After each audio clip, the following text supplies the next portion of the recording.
À tous, bienvenue mesdames, messieurs, tout un plaisir de vous retrouver. De potentiels candidats à la présidentielle d'avril prochain, recalés par la Sénat, faute de parrain, vent debout contre ce que nombre d'entre eux qualifient de complot ourdi contre des adversaires de taille. Ils ne sont pas arrêtés à ces dénonciations. Mesdames, messieurs, vous l'avez suivi, saisine de la haute juridiction, proposition de sortie de crise, la mobilisation est plus que forte. Pour du temps, un scrutin réellement ouvert.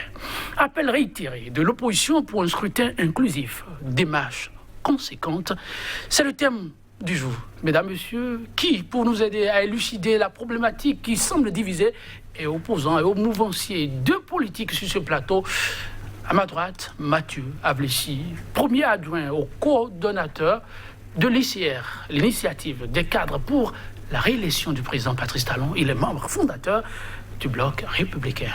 L'une des formations politiques accompagnant les initiatives du chef de l'État. Mathieu Avlessi, bonjour à vous. Bonjour, monsieur Etonji, bonjour, chers téléspectateurs. Je te renouvelle le bonjour pour dire voilà, la présentation est très parfaite, l'un dans l'autre, dans le mouvement comme dans mon parti politique. Je t'en remercie. Je vous en prie, ce sont les renseignements de nos petites fiches. On essaie de suivre les choses de près. Alors, en face de vous, un homme qui n'est vraiment plus à présenter, Dr Nadin Taiwo Kokode. Très attaché aux valeurs démocratiques, l'homme a décidé désormais d'être un peu plus proche de la gestion de la cité.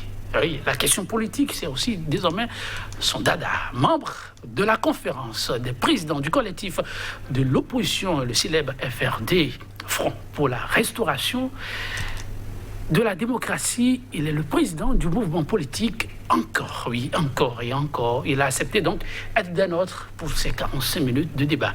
Docteur Nadin Taiwo Kokode, bonjour à vous. Bonjour, monsieur Etonyi, c'est toujours un plaisir. Il y a un moment, oui, mais c'est toujours un plaisir. Un très long moment, oui.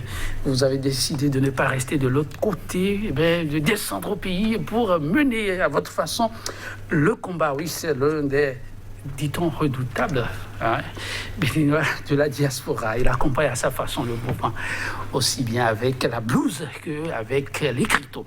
Alors, vous avez suivi monsieur Mathieu Avlessi, monsieur Nadin Kokode, les événements de la Cour constitutionnelle. Ils étaient un certain nombre, ces politiques, à taper à la porte du président de la Cour constitutionnelle. Comment avez-vous vécu cette journée-là ?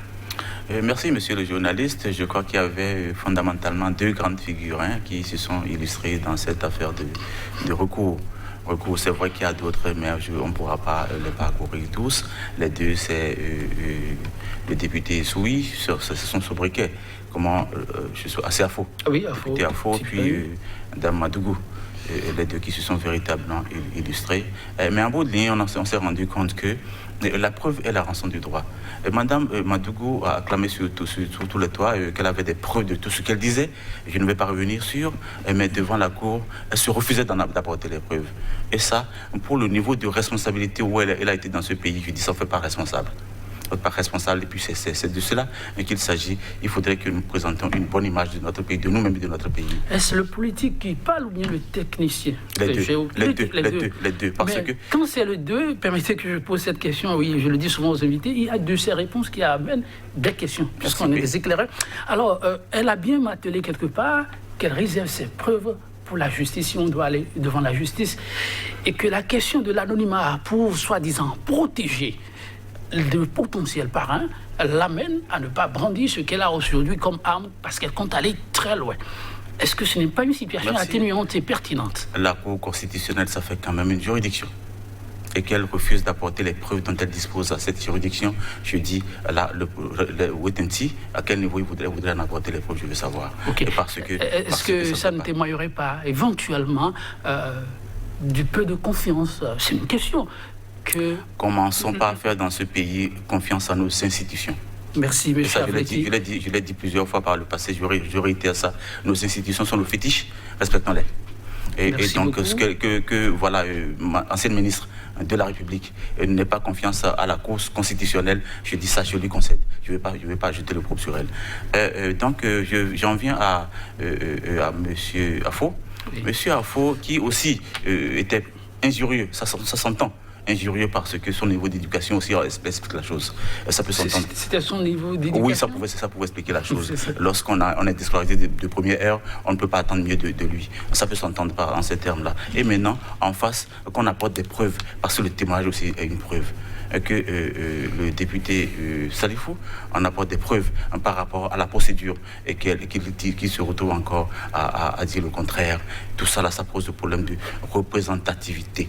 On ne peut pas envoyer des gens comme lui, comme l'honorable Afo, nous représenter à l'hémicycle. On dit qu'il faut légiférer, il faut un niveau minimal pour se retrouver là-bas. Et ça, je voudrais que les réformes du système partisan parviennent à mettre des verrous pour que des gens comme lui ne se retrouvent plus à nous représenter. Monsieur Avlessi, dites la même chose le cœur. Si vous devez légiférer demain, eh bien ceux-là qui n'ont pas un niveau d'instruction scolaire conséquent n'iront pas. Il y a un niveau minimal qu'il faut mettre. Le minimum aujourd'hui, c'est vrai encore que notre bac a commencé par avoir des problèmes. Le niveau minimum aujourd'hui, ça doit faire le bac quand même. Parce qu'il faut savoir lire et écrire. Est-ce que vous n'êtes pas, vous permettez, vous m'obligez à vous poser tellement de questions. Est-ce que vous n'êtes pas, comme c'est un panafricaniste, tenté de copier un peu le Sénégal? Vous, à l'Assemblée, on parle du Wolof, on a compris qu'il y a ceux-là qui ne sont pas intellectuels, mais en plus l'écoute de la population, même que des intellectuels. Vous ne pensez pas que le voix pourrait continuer? Parler le Wolof, c'est tant mieux. C'est tant mieux. Parler le fond, ça va être difficile pour nous parce que nous n'avons pas une langue transversale. Merci, M. Avlessi. On reviendra sur ces questions. Merci. Parce qu'il faut en débattre vraiment. Oui, docteur Kokodé, vous avez suivi beaucoup de satisfaction. De satisfaction par rapport à les événements qui sont déroulés à la Cour constitutionnelle. Vous êtes très légaliste sur le rappel au passage. Monsieur le Président Joseph Dogbenou est resté égal à lui-même. La Cour constitutionnelle est restée égale à lui-même. Que ça signifie? Et je suis sidéré d'entendre mon vis-à-vis parler de preuves au niveau de la Cour constitutionnelle. La Cour constitutionnelle, on n'a pas besoin d'amener des preuves. Il y a des problèmes, des débats constitutionnels, des problèmes constitutionnels qu'on pose et qui sont jugés juste avec les tests. Point barre. Madame Madougou n'avait amené aucune preuve à la Cour constitutionnelle. Ça, c'est la première chose. Donc, la Cour constitutionnelle, ce n'est pas une cour comme les autres. Je pense qu'il faut qu'on s'en Avant d'aller à la seconde chose. La deuxième chose. Avant d'aller à la seconde, oui, je suis sérieux là. Monsieur, vous n'avez pas répondu, vous répondez à ma question. Égale à elle-même que ça suffit, la Cour. Mais égale à elle-même parce que Monsieur Joseph Dogbenou, aussi, que ce soit à la Cour constitutionnelle, je le dis, je le répète, il n'y a plus à avoir peur de le dire. Mais c'est juste une seconde main du président Patrice Talon. Il faut avoir le courage de dire dans ce pays que M. Dogbenou, il n'a aucune possibilité de faire autrement. Je le mets au défi de faire autrement. Comment ça? J'ai fait 2 recours. Il faut parler d'un cadre émérite. Si je suis allé... Mais un cadre émérite, écoutez, c'est bien des cadres émérites qui se sont mis ensemble pour aller payer la caution pour le président Patrice Talon, je pense. Je peux parler des choses réelles. Cadre émérite, oui, c'est tellement, mais... il s'agit d'une seconde main, d'une troisième main peut-être du président Patrice Talon.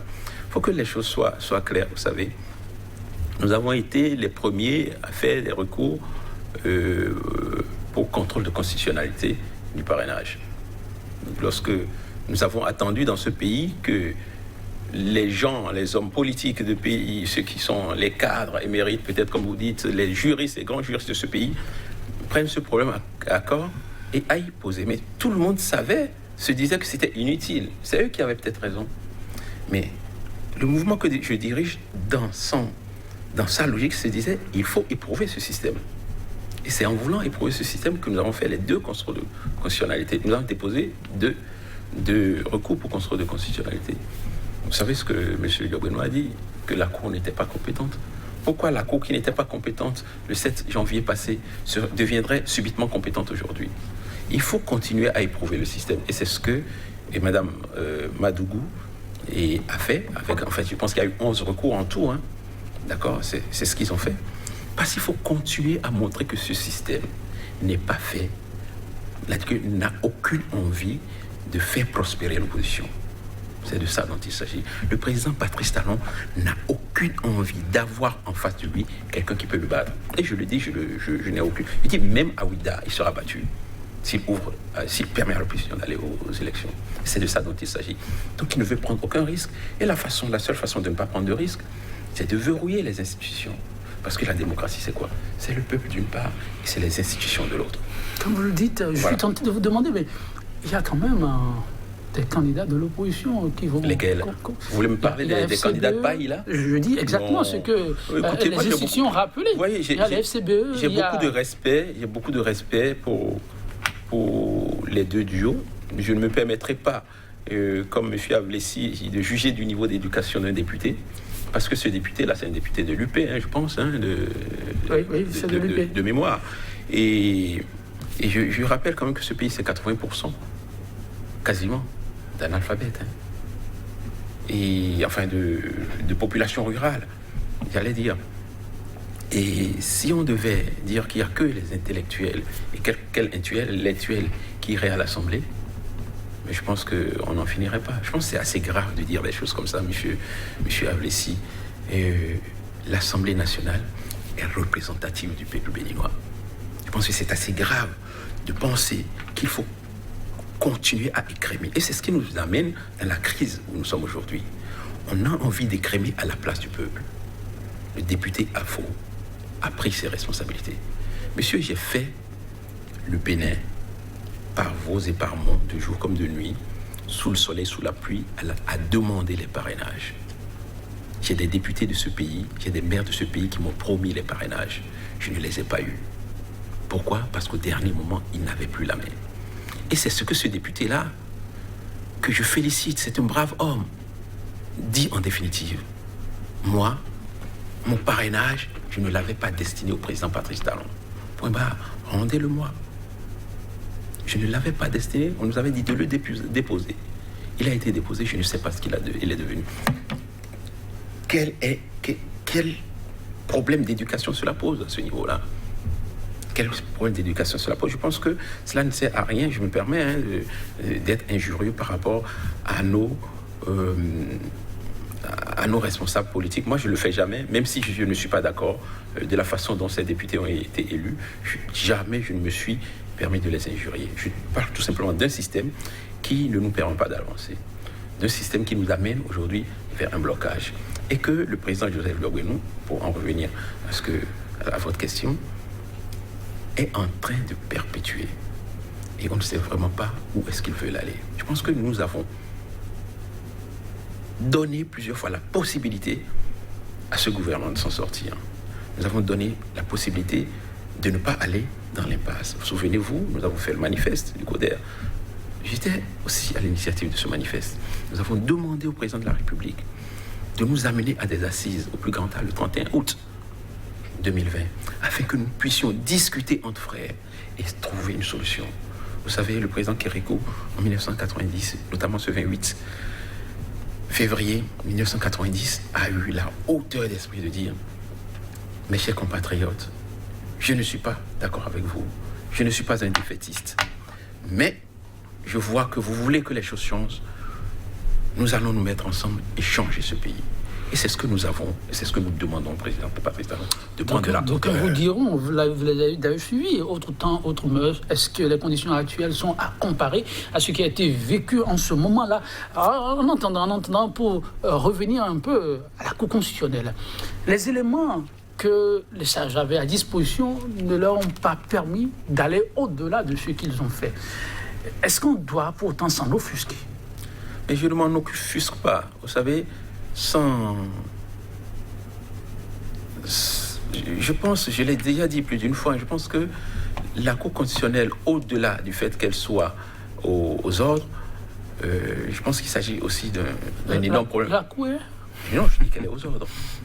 Vous êtes sérieux? Absolument, je le dis, la Cour constitutionnelle, dirigée par M. Joseph Logwenou, au-delà du fait qu'elle soit aux ordres,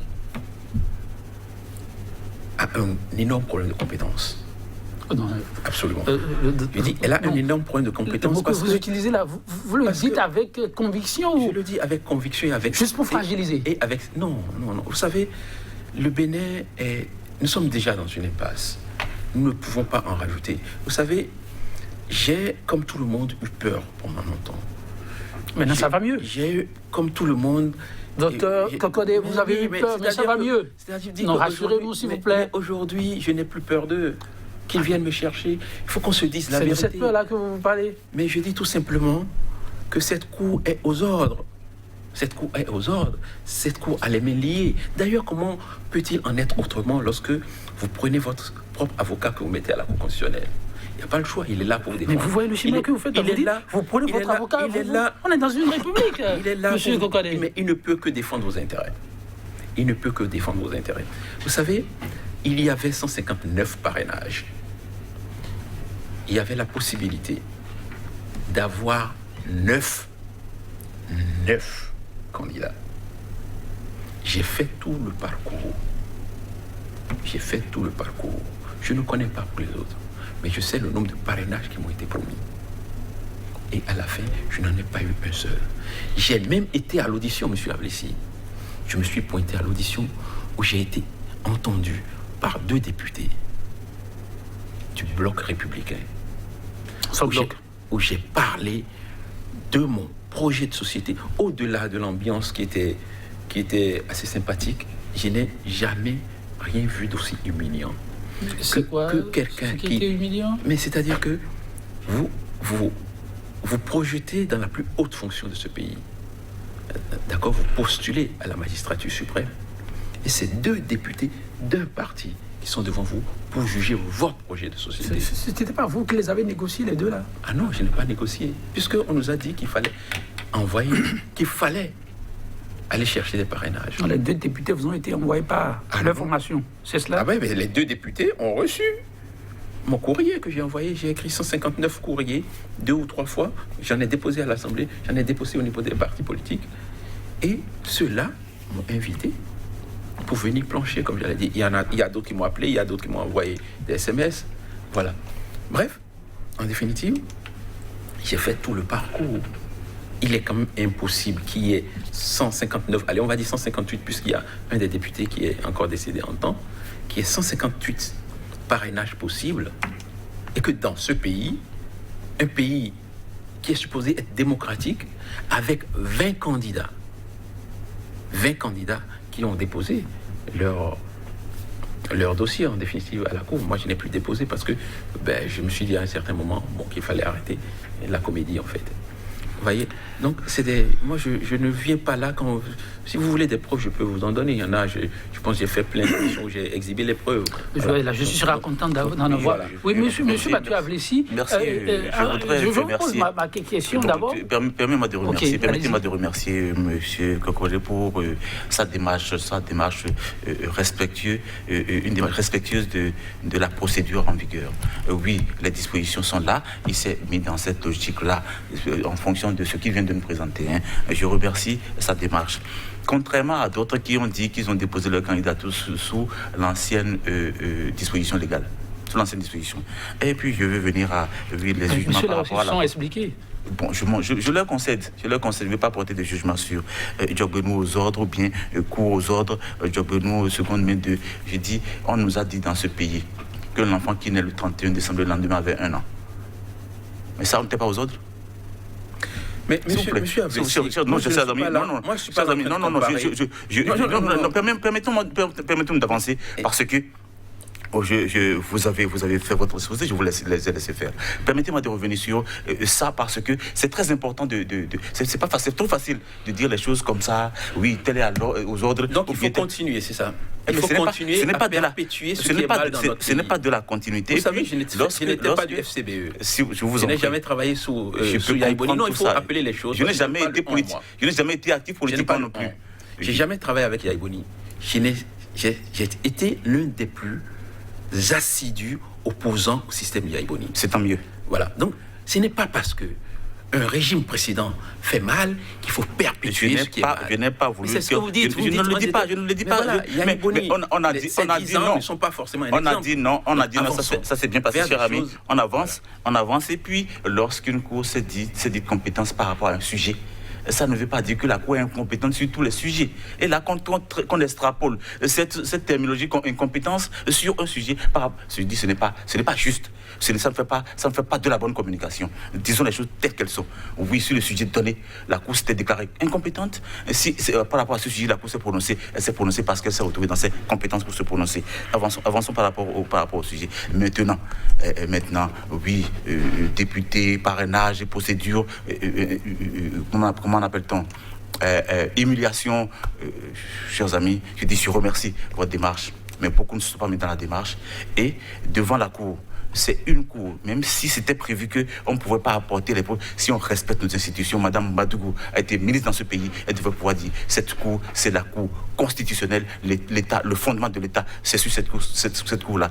De façon peut-être, d'une façon, elle pouvait apporter les preuves pour dire, voici de ce dont je parle. Ça pouvait ne pas se présenter de façon formelle, mais là, elle a la formule pour faire, elle connaît les voies pour faire ça, parce qu'on sait pas les couloirs qu'elle s'est traversée. Donc, chers amis, sachons faire les choses de façon réelle et bien pour que notre pays se projette autrement.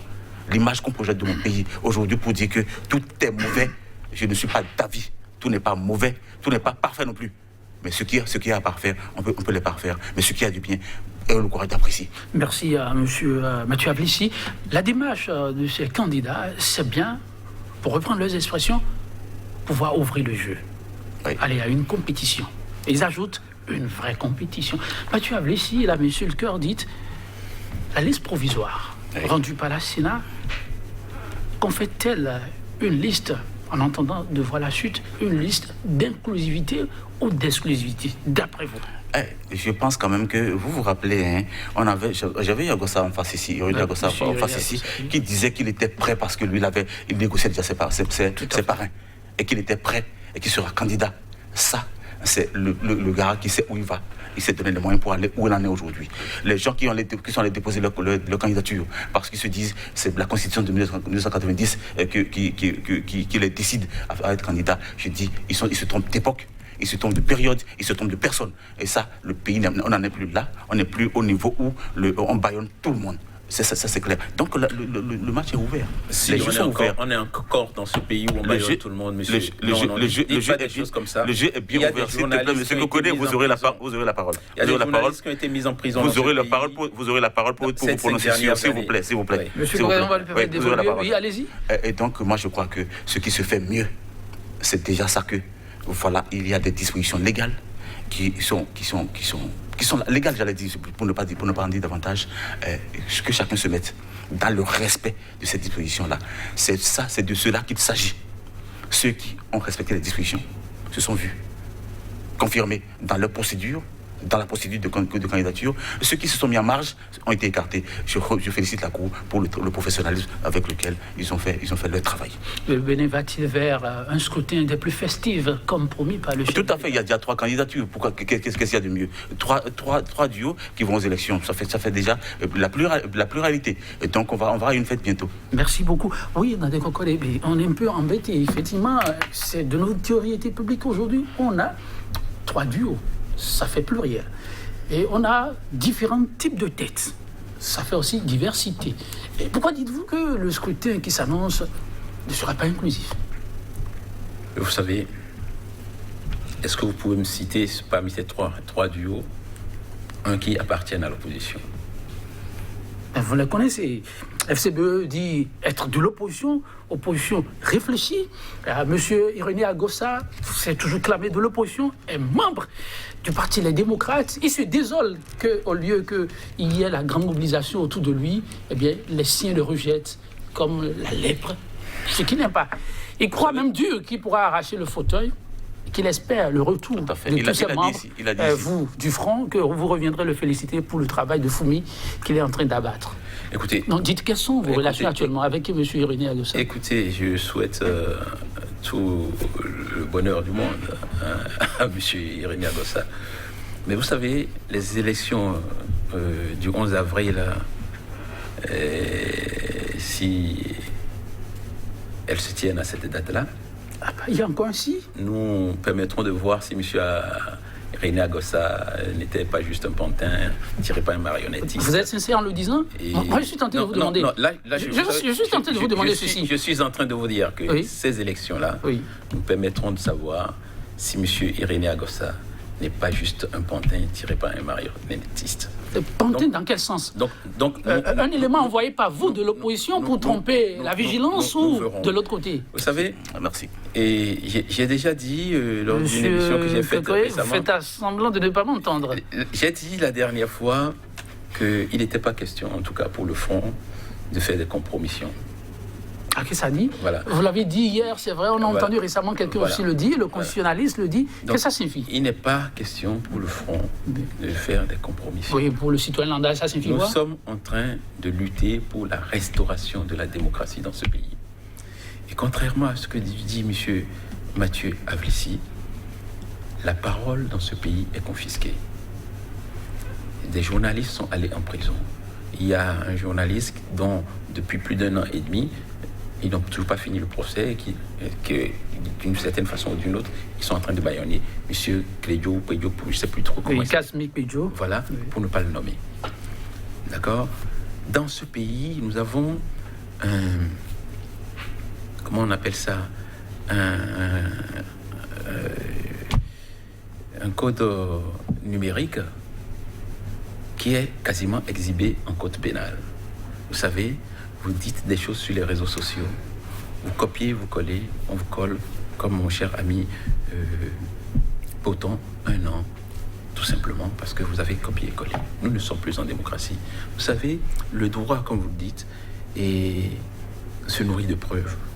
Et lorsque vous n'avez aucune preuve à apporter, d'accord, ou aucune contre-preuve à apporter, que vous envoyez quelqu'un en prison, qui dit que voilà ce que vous êtes en train de faire, et vous n'arrivez pas à démontrer que ce n'est pas ce que vous êtes en train de faire, parce que, ça on peut le dire aussi, moi, vous savez, je n'ai plus peur de personne dans ce pays. Qu'on vous dise que vous louez votre voiture à 6 millions par jour, et que vous collez quelqu'un en prison, alors que vous n'arrivez pas à apporter la démonstration que vous ne louez pas cette voiture à 6 millions par jour. On n'est plus en démocratie lorsque cela se passe comme ça. On n'est plus en démocratie. Vous savez, je ne suis pas là pour vous dire exactement ce que notre cher ami Irénée Agossa aurait fait ou pas. Je constate tout simplement que ce monsieur est d'un parti qui s'appelle les démocrates. Et nous savons qu'il n'est pas membre fondateur. On constate tout simplement que ce monsieur a participé aux primaires dans ce parti. Et nous savons que les primaires ne l'ont pas désigné. Mais je viens d'entendre mon vis-à-vis me dire qu'il était sûr d'avoir ses parrainages. Qu'il avait dit qu'il les avait. Il avait dit ici sur le plateau. Comme il avait ses parrainages, il passe outre la discipline de groupe. Il va poser sa candidature. Le Front pour la restauration de la démocratie collective de l'opposition a en son sein des partis, des personnalités et des mouvements. Monsieur Irénée Agossa, normalement, fait partie par les démocrates. Mais de mémoire, je pense qu'il ne fait plus partie des démocrates pour l'instant. Il y a une suspension. Voilà. Donc, vous savez, je ne suis pas là non plus pour parler du FCBE. Parce que ce FCBE-là n'est pas pour moi un parti d'opposition. Donc, ce FCBE-là, pour moi, n'est qu'un autre appendice du gouvernement. Donc, les élections auxquelles nous sommes en train d'aller, là, si cela se passe comme ça, nous aurons le président Patrice Talon qui sera porté dans un fauteuil, comme dans l'ancien temps, sur les épaules, jusqu'à la marina. Cela veut dire que tout simplement... Vous racontez l'histoire du Dahomey d'antan? Cela veut dire que tout simplement que nous sommes en train de fabriquer dans ce pays un autre Da. Qu'est-ce que ça signifie pour les téléspectateurs? Voilà, le patriarche. Ok. Voilà, le nouveau patriarche, Patrice Talon. C'est ce dont il s'agit. Et cela ne se passera pas comme ça. Parce que les démocrates que nous sommes, nous allons nous battre pour obtenir avant ce 11 avril, avant le 5 avril, pour être plus clair, pour obtenir ces assises. Nous parviendrons, j'en suis persuadé, à ramener le président Patrice Talon à la raison. On ne peut pas infantiliser les Béninois à ce point. On ne peut pas infantiliser la démocratie béninoise à ce point. On ne peut pas continuer, d'accord, à prendre les Béninois pour des pantins. Nous ne sommes pas des pantins. Nous avons travaillé. Nous avons lutté pour cette démocratie. Moi, j'ai été dans les rues. J'étais à quelques mètres ici, lorsque Apaka se faisait tuer en 1985. J'étais là, sur ma BBCT. Vous dites que vous aurez pu recevoir une balle perdue? Absolument, avec un carton de traite sur ma BBCT ce jour-là, là où les gens se faisaient arrêter avec un seul traite. Donc nous avons lutté. J'ai lutté sur ce campus-là pour la démocratie. D'accord? J'aurais pu mourir pour cette démocratie. Ce n'est pas aujourd'hui que j'aurais peur de mourir pour cette démocratie. 1000 fois, il faut remettre l'ouvrage sur le métier, disait l'autre. D'accord? La démocratie, je l'ai entendu la dernière fois dans une salle, n'est pas une destination. C'est un long voyage. Et visiblement, ce voyage est très chaotique. Et pour que ce voyage chaotique puisse tenir, il faut que les institutions fonctionnent. Nous allons tout faire dans ce pays pour que les institutions fonctionnent de nouveau. Vous parlez des institutions. Actuellement, elles ne fonctionnent pas? Non. Merci. Monsieur Mathieu Avlécy, vous avez suivi votre vis-à-vis. Oui, je garde ma question, votre réaction. Oui, je le remercie par rapport à déjà que qu'il ait dit la démocratie, c'est pas une destination, c'est un processus. Et dans ce processus, les Béninois voient. Et je me rappelle que le président Yahi disait, nous avions en 90. Ce combat de 85, on l'a fait ensemble. On est de la même génération, M. Kokore. On a fait ce combat ensemble. La démocratie est venue en 90, mais à un moment donné, cette démocratie était devenue, des dires du président Yahi, démocratie Nescafé. Il fallait assainir un peu l'environnement. Et que ça commence aujourd'hui, et que des gens qui ont œuvré et qui ont sacrifié leur jeunesse à l'avènement de cette démocratie trouvent que voilà, il y a un front, il y a des... Vous étiez d'accord avec Bouli Yahi qui parlait de démocratie Nescafé? Nescafé, ça s'entend parce que il trouvait que ça c'était pas ce qu'il fallait. Aujourd'hui, si vous devez apprécier cette démocratie, elle a quelle couleur? Ah, mais ça, moi, je ne vais pas mettre de couleur pour que ça me rattrape. Je ne vais pas mettre de couleur. Donc, du Milo, vous répétez ce qu'il a dit parce que vous êtes d'accord avec lui. À cette période-là, c'était Nescafé. Il fallait donc réformer les choses. Aujourd'hui, c'est quoi alors? Pardon? C'est quoi alors? C'est de la tourbe. C'est de la tourbe alors. Nous sommes dans la réforme. Si c'était Nescafé en ce moment, alors dans la réforme. Nous sommes dans la plus grande turbitude. Oui, merci. Nous sommes dans la réforme. Nous sommes dans la réforme. Vous avez préféré répondre à ma question. Il n'y a pas de problème. Nous sommes dans la réforme pour apporter des solutions à cette appréciation que le président Yahi avait fait de notre démocratie. Et ça, c'est tant mieux. Je ne suis pas à l'aise même que lui aussi se retrouve encore en porte-à-faux par rapport à la correction qu'on est en train d'apporter à la démocratie qu'il avait traité de Nescafé. C'est du mieux qui se fait. Les Béninois voient. Les Béninois, ça crève les yeux. Ce que fait le président Talon, ça crève les yeux. Monsieur Kokode est d'avis. Ça lui crève les yeux. Les Béninois vont en juger dans quelques jours. Et que, voilà, vous arrêtiez le processus. Je ne vous trouve pas dans la musique. Face aux Béninois, vous n'allez pas prospérer. Parce que le groupe que vous constituez n'est pas représentatif. Vous ne pouvez même pas vous entendre et que de cette mesure, vous pensez que les élections n'auront pas lieu. Les élections auront lieu. Les Béninois iraient voter parce que ce qui se fait là, on veut que ça se pérennise au mieux. Parce que les enfants veulent voir du mieux. Les enfants ne veulent pas voir la médiocrité qu'on est en train d'instituer au sommet de l'État. Aujourd'hui, est-ce qu'on est à l'heure de l'excellence?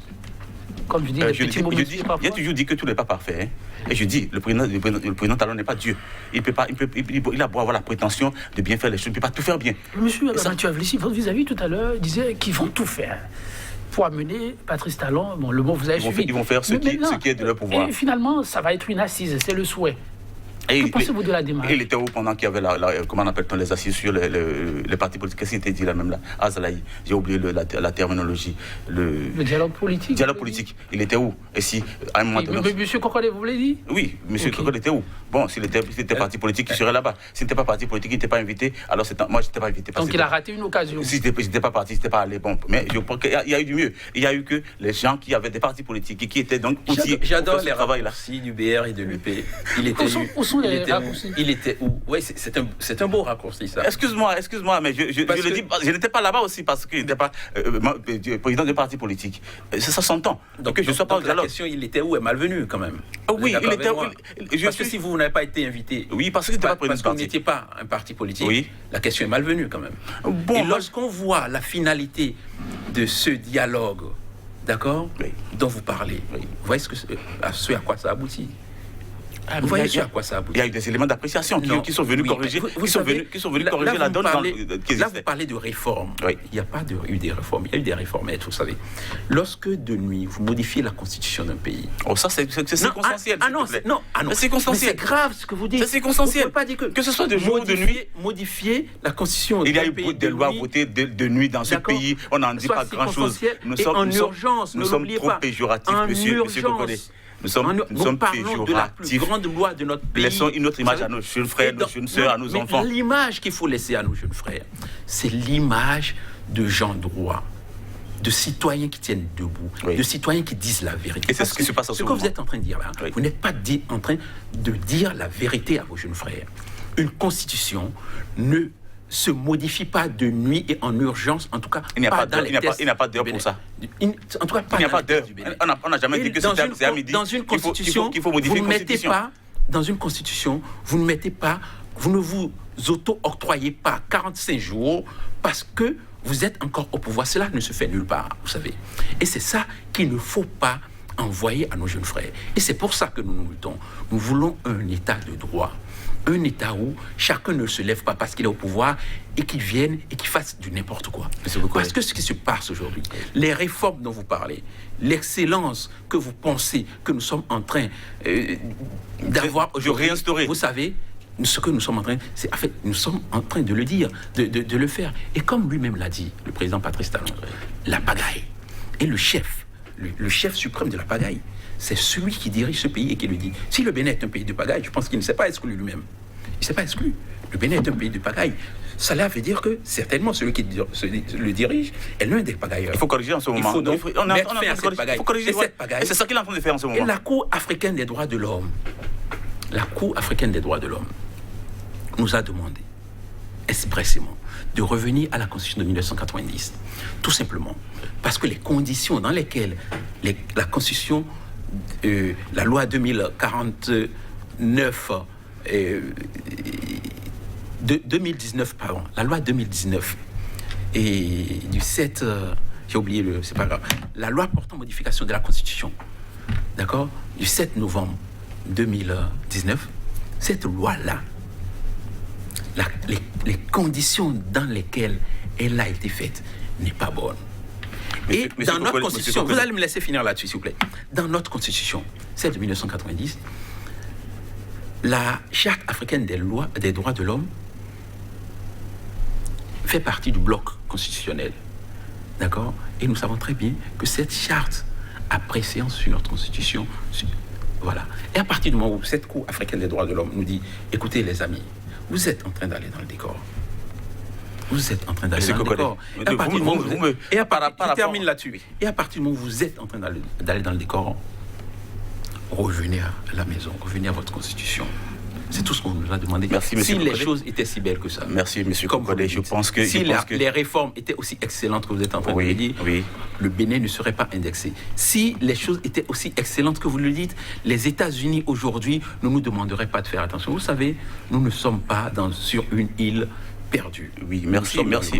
Kokode. Par rapport à la référence de la décision de la Cour, je dis, vous vous rappelez, je crois que ça continue de faire cours, la polémique autour de la France-Afrique. Cette affaire révolue. Les gens se trompent d'époque. Non, mais arrêtez. S'il te plaît, cette affaire révolue. Cette affaire révolue. Le Bénin reste Bénin. Et la Cour... Qui a parlé de la France là? Non. Qui parle de la France là? C'est un mélange. Mais non, personne ne parle de la Cour africaine des droits de l'homme. Vous voyez déjà la France. Non, c'est un mélange. Non, mais arrêtez. Ramenez le débat au Bénin. Le débat au Bénin, c'est pourquoi... Ramenez le débat. Bon, laissez la Cour aussi à sa place et ramenez le débat au Bénin. Ramenez le débat. Laissez la Cour à sa place. Mais la Cour africaine des droits de l'homme... Et je fais un parallélisme entre la Cour et la France-Afrique. Pourquoi la France-Afrique? Laissons donc développer, monsieur. Parlons du Bénin. Oublions la Cour. Merci beaucoup. C'est un instant qui est aussi important. Vous laissez échanger comme vous le voulez, animer à la fois et poser les questions. Je vais vous poser une autre avant qu'on ne se sépare. Alors, ces acteurs de l'opposition demandent aujourd'hui un réaménagement du calendrier. Comment vous le percevez, le calendrier électoral? Le temps est passé. Le temps est passé, ce n'est plus possible.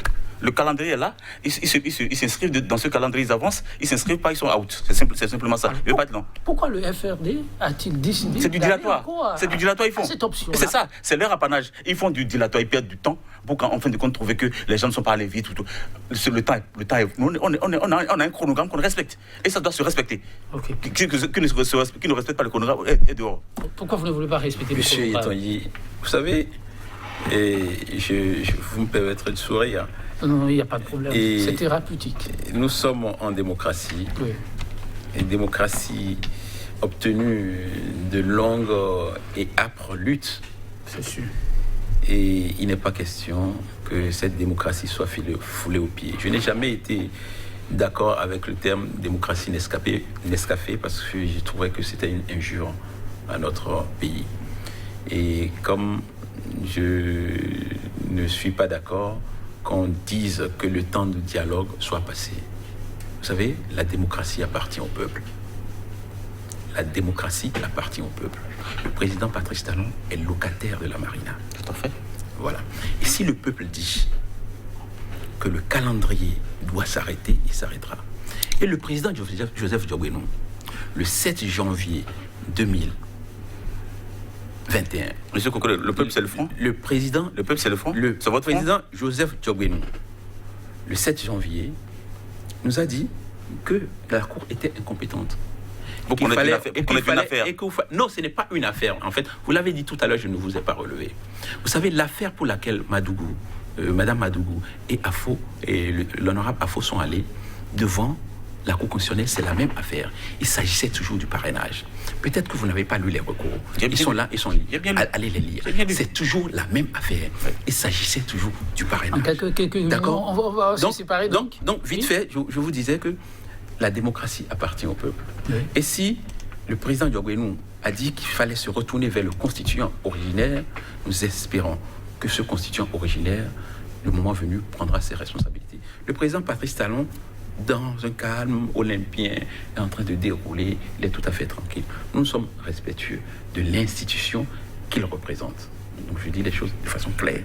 Nous sommes respectueux de l'institution qu'il représente. Merci. Mais cette institution a été posée là par quelqu'un. Si nous continuons à lui demander de venir parler et qu'il n'arrive pas à parler, nous allons laisser le constituant originaire prendre ses responsabilités. Merci, on vous a compris. Une question. Merci. Je ne sais pas.